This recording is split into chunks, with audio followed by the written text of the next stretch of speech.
Bradley Tyler Johnson was an American lawyer, soldier, and writer. His home state of Maryland remained in the Union during the American Civil War by military force. Johnson served as a brigadier general in the Confederate States Army, leading efforts to raise a Maryland line in the CSA, and rising to command the 1st Maryland Infantry, CSA. Early life. Johnson was born in Frederick City, Maryland, the son of Charles Worthington Johnson and Eleanor Murdoch Tyler. He graduated from Princeton in 1849, read law with William Ross of Frederick, and finished his legal degree at Harvard. He was admitted to the bar in 1851. On June 23, 1851, he married Jane Claudia Saunders of North Carolina. The son, Bradley Saunders Johnson, was born on February 14, 1856. Johnson was a delegate to the National Democratic Convention at Baltimore in 1860 and joined the majority of his delegation when they withdrew from the convention and united with the southern wing of the party, which supported Breckinridge and Lane. Civil War. When the Civil War began, Johnson organized and equipped a company at his own expense, and he took an active part in forming the 1st Maryland Infantry, CSA, of which he became major and subsequently colonel, meanwhile declining a lieutenant colonel commission in a Virginia regiment because of his belief that his strongest obligation was to his own state. By early May 1861, around 500 Marylanders had begun to assemble at Harper's Ferry, Virginia, under Johnson's command, forming 8 companies of Maryland infantry. Johnson preferred not to join the newly forming Virginia regiments, arguing that Marylanders should fight under their own flag. However, other former members of the Maryland militia did not agree. Many members of the elite Maryland Guard and independent Greys from Baltimore went to Richmond, where they were mustered into the service of Virginia.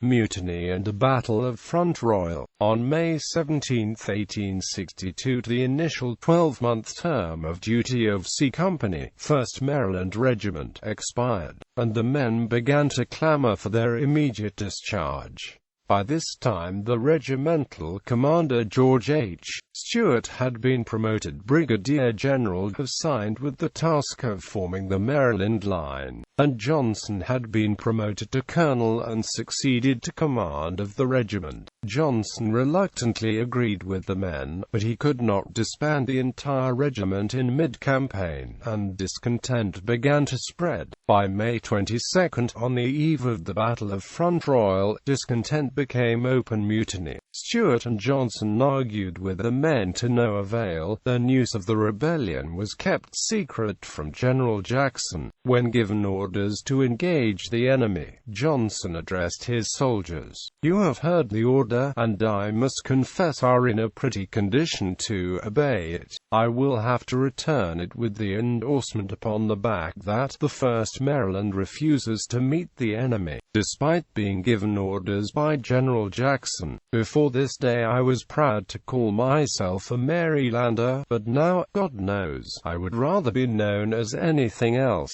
Shame on you to bring this stigma upon the fair name of your native state, to cause the finger of scorn to be pointed at those who confided to your keeping the most sacred trust, their honor and that of the glorious old state. Marylanders you call yourselves, profane not that hallowed name again, for it is not yours. What Marylander ever before threw down his arms and deserted his colors in the presence of the enemy, and those arms, and those colors too, placed in your hands by a woman?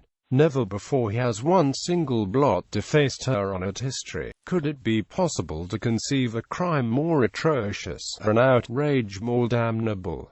Go home and publish to the world your infamy." Boast of it when you meet your fathers and mothers, brothers, sisters and sweethearts. Tell them it was you who, when brought face to face with the enemy, proved yourselves recreants and acknowledged yourselves to be cowards. Tell them this, and see if you are not spurned from the presence like some loathsome leper, and despised, detested, nay abhorred, by those whose confidence you have so shamefully betrayed. You'll wander over the face of the earth with the brand of coward, traitor, indelibly imprinted on your foreheads, and in the end sink into a dishonored grave, unwept for, uncared for, leaving behind as a heritage to your posterity the scorn and contempt of every honest man and virtuous woman in the land. Johnson's speech seems to have worked where threats had failed, and the Marylanders rallied to the regimental colors, seizing the weapons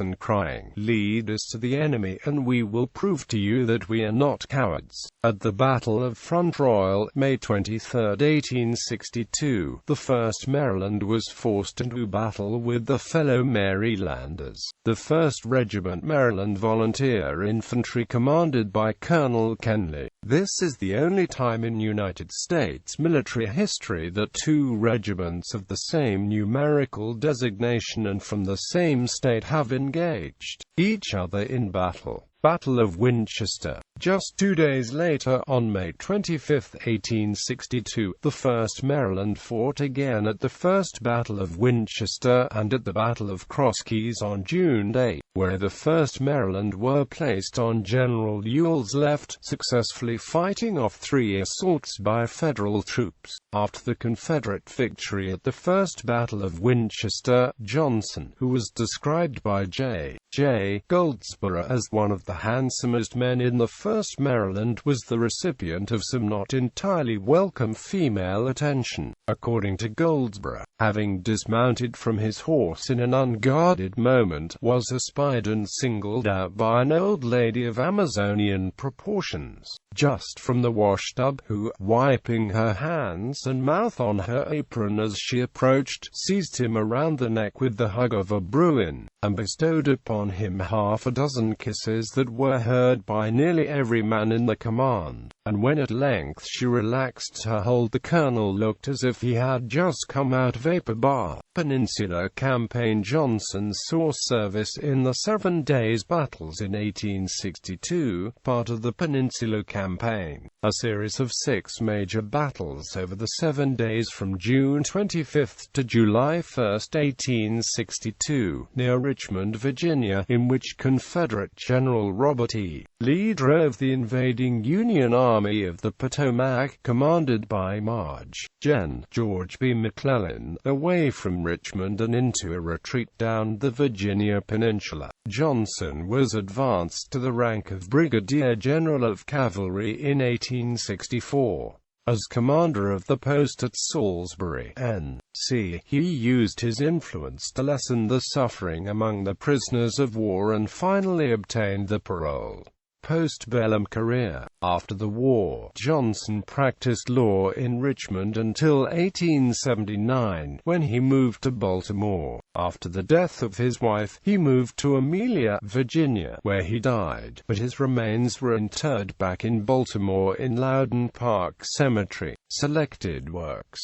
Reports of Chase's decisions on the Fourth Circuit. Memoir of Joseph E. Johnston, Foundation of Maryland and the Maryland Act Concerning Religion. Life of General Washington in Great Commander Series, Maryland in Confederate Military History.